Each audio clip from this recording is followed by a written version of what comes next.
Hi Year 7s, look, I'm just making a very quick video to show you how to graph your data. This is the Year 7 Leavers SAT data spreadsheet that I've put on Teams. You will need to download this from Teams first and then individually fill in this information. Your IMA, the IMA and your trial data you're taking straight from your sheet you did yesterday. Filling all that in. I have skipped putting the trial data in. When you do this, the trial data will actually calculate itself, so you just have to put the trials in and the mean will calculate itself. But I want to show you how you're going to graph this. So, what you're going to do, making sure that you've clicked a cell that's not got any data in it, we're going to go Insert, and you're going to insert a scatter plot down here, just like this. Okay. You are then going to go Select Data, and you're going to add 2 series.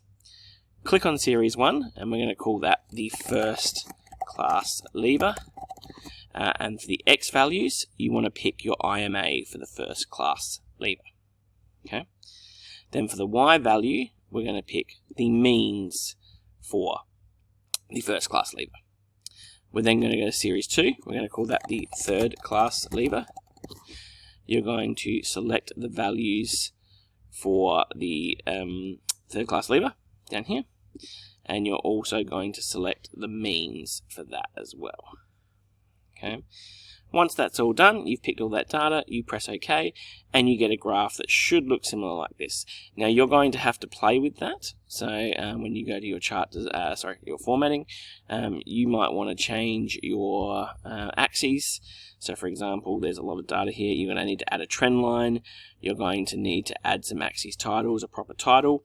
But then you're going to need to submit all of this as a PDF on My Tasks to me. That My Tasks should be live now.